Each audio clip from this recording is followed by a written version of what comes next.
just finished reading The Trauma Myth, The Truth About the Sexual Abuse of Children and Its Aftermath.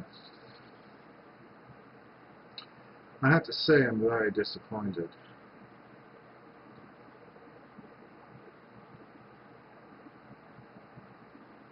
The positive aspect of the whole thing is that she does in fact expose the trauma myth for what it is, completely erroneous, and its political origins in the feminist movement, for example, which began to perpetuate the whole thing.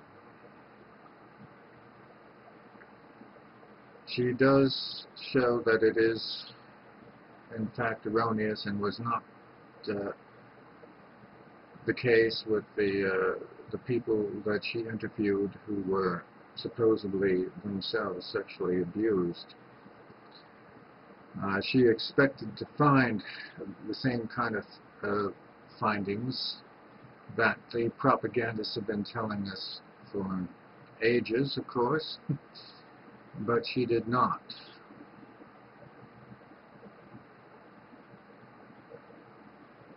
She went on to say that basically in this book that the actual sexual experience itself between the child and the adult was not necessarily painful. It wasn't, there was no aspect of fear or stress or any of the usual things that are, coercion, that are associated with it in the public mind as a result of 20 years of propaganda through the media, etc. She says that the actual abuse is in the aftermath, which occurs later on, is that the victims in question begin feeling guilty and shamed and even feel as if they themselves are somehow responsible for what has happened to them. Now, here she begins to go on and sound very much like all the rest, child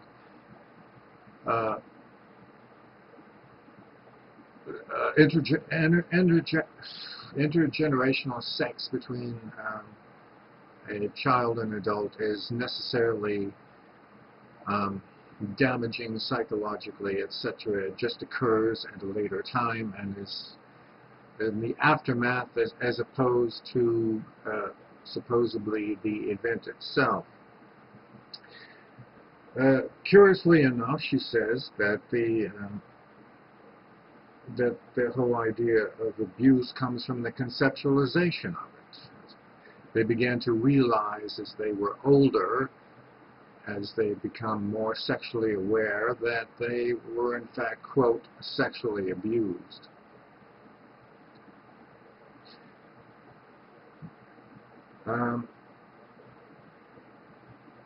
But this is a point that is brought out by the Rhine report, which she does not even mention. It is very clear that a sexually repressed society will enforce these kinds of ideas to begin with anyway, which can cause feelings of guilt and shame, etc., which of course can be damaging later on. But you see, it is precisely the sexually repressive nature of society itself that reinforces this mode. This is a point that is brought out by the Rhine report, which he doesn't even mention. And there are a lot of other reports, such as the work done by Edward Brongersma in the Netherlands, which he doesn't even mention. She's either not aware of these reports, or she chooses to ignore them for whatever reason, as many people in the States do. because they believe only the industry of sexual abuse and its definition of what that means. She is not about to concede for 1 minute that there could be beneficial results, and that was actually brought out in the Rhine Report and in many other things in the work of Dr. Edward Brongersma, etc., prominent sexologist in the Netherlands.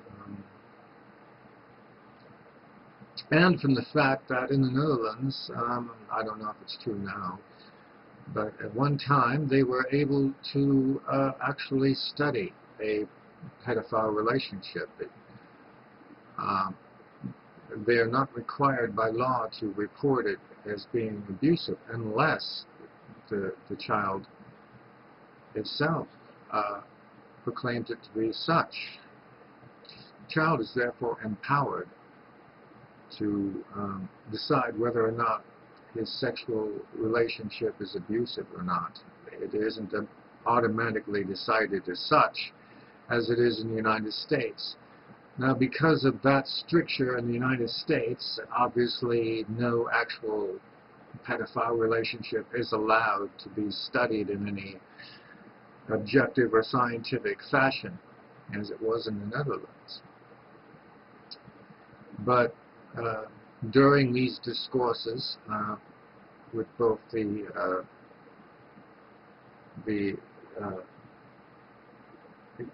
older lover and the younger lover, whatever,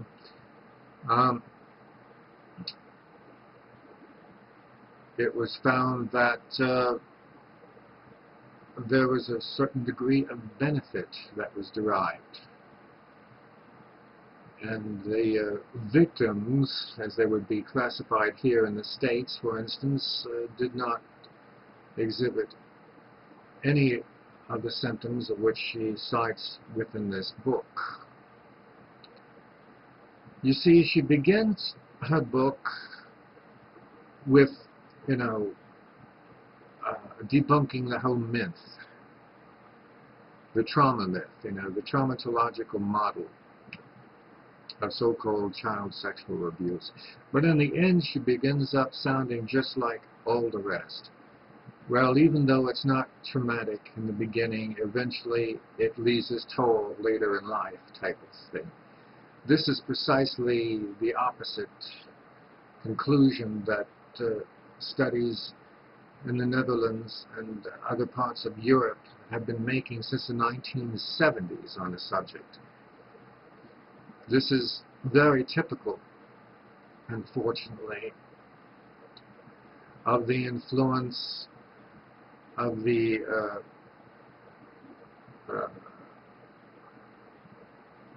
psychiatric community in dealing with the subject in the United States as being automatically pathological, sick, or depraved, whatever. And of course, being imbued with society's prejudice in general. And her complete lack of mentioning these things, these other reports, is very telling, in fact, about the whole experience. She's not quite as informed as she would like to believe. She had a very good point, but she loses it in the end and just ends up sounding like all the rest. And one thing that she does need to research much further is the freezing effect of society in general on these kinds of relationships and activities. And also